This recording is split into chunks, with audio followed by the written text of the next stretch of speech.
With us today is Mohammad Dakhil. Mohammad, how's it going? Oh, it's going well, Justin. How about yourself? Hey, can't complain. Having a great summer. So, Mo, tell us a little bit about your basketball background. So I've been in I was in basketball for over 15 years. Started out working as a manager at junior college level, worked my way up, went to University of Southern California. All you Trojans out there, fight on.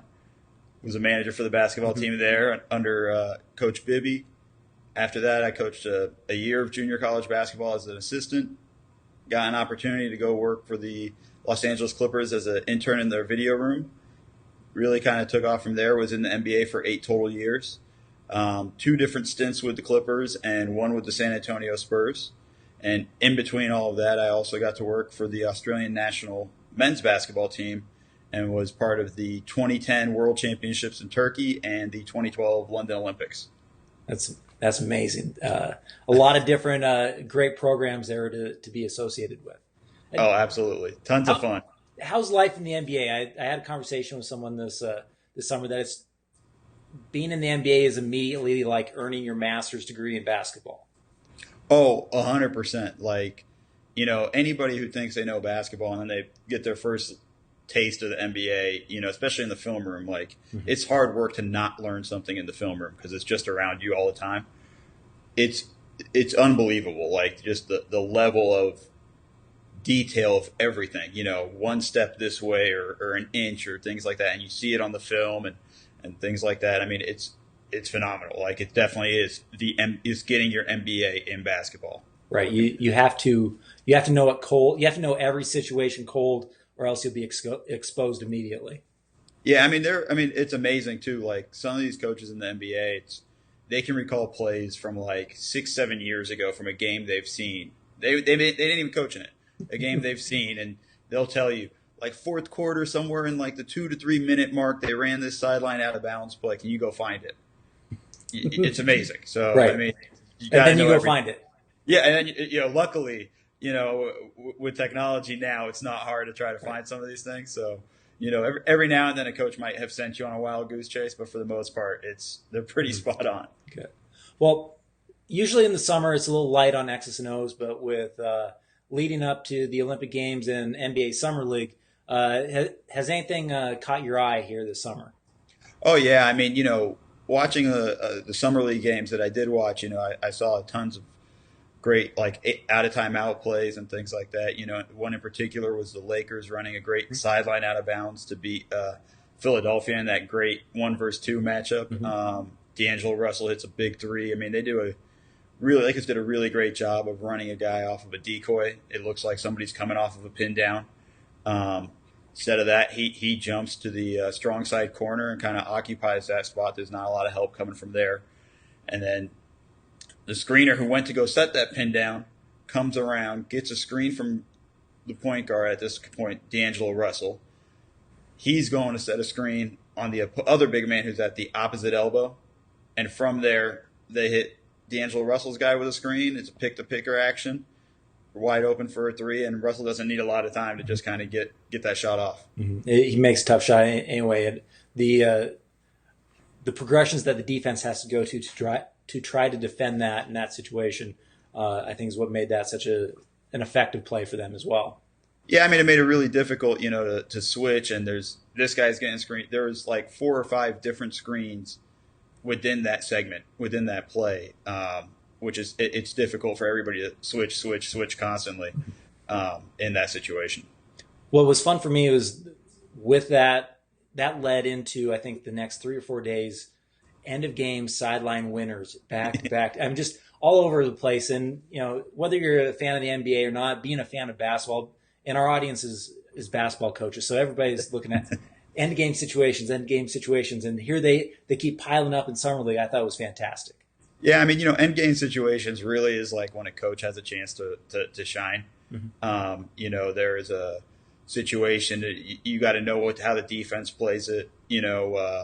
San Antonio was playing Golden State, and Golden State was switching a lot of screens, so San Antonio took advantage of that and drew up a play where I believe it was Simmons, Jonathan Simmons, if my name's correct, slips the screen, slips the switch and he gets a lob, It's the law.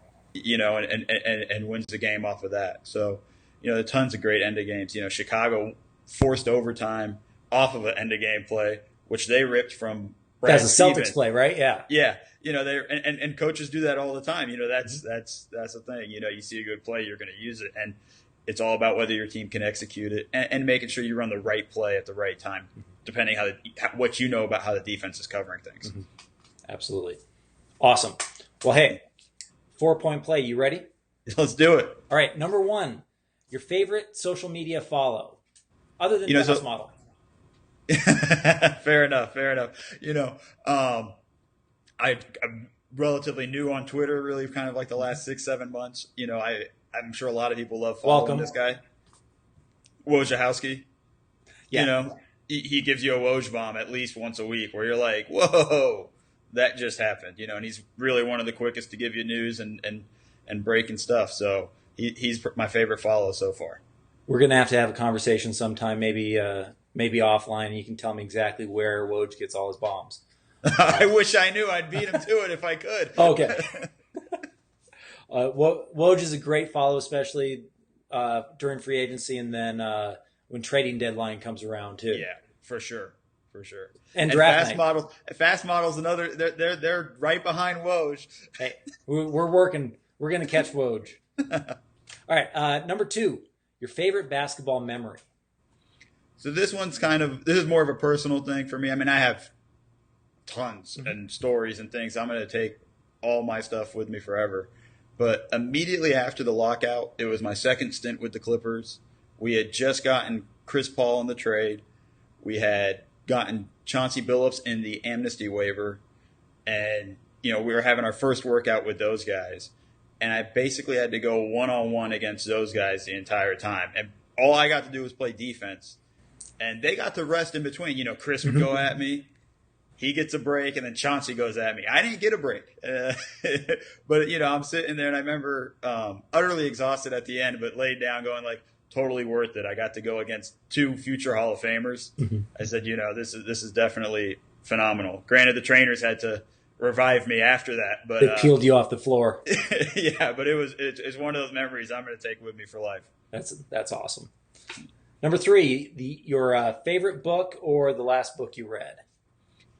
My favorite book right now, and it is the last book I've read, is Boys Among Men by Jonathan Abrams, talking about the high school kids going into the NBA and telling the story of KG, T-Mac, Kobe, all the way to the guys who we don't know who didn't make it, unfortunately, and things like that. I thought it was a really well-written, in-depth coverage of everything, and especially the stories that we know all the stories of KG and Kobe and right. T-Mac, but it was like the stories of the Corleone Youngs and guys like that I kind of knew at the time but didn't know, and that was hearing that side of things was really a great book. It's definitely worth a read.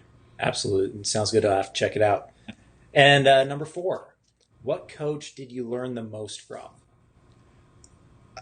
Listen. I was blessed. You can give us a bunch of names if you want. I got to work under a whole bunch of different coaches. In the NBA, Mike Dunleavy is who I started with.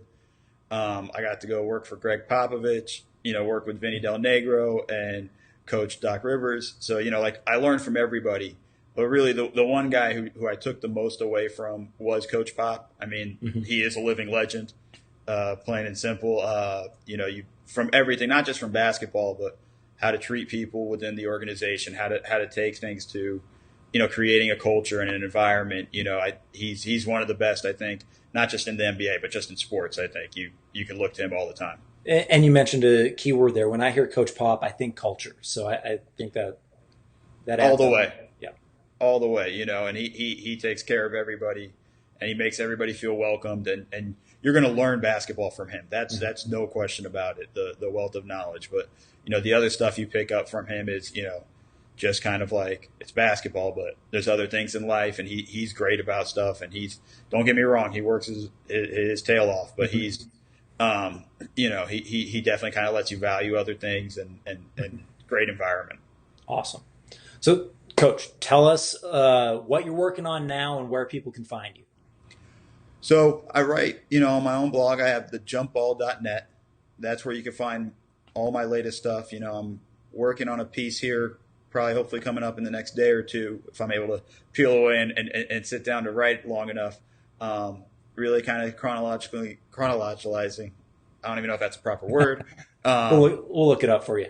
There we go. Okay. But just kind of talking about the timelines for the success for the Minnesota Timberwolves and the Lakers. I feel like those two really young teams have a chance to kind of progress in 3 or 4 years from now, really being rivals and contenders, going back and forth depending on how things shake out. It's hard to predict 4 years from now, but right now they both got great cores. And see what how patient each fan base is going to be with them. Well, we know Minnesota's fan base can be pretty patient. Right. We don't know the Laker fan base can be pretty patient. So we're going to test them here a little bit. Awesome. So also, we can check Mo out on team.fastmodel.sports. We got a few plays coming in here, and hopefully we get some more with the Olympics coming up. Coach, thank you so much for your time. Oh, no, thank you guys, man. Have a good one. You too.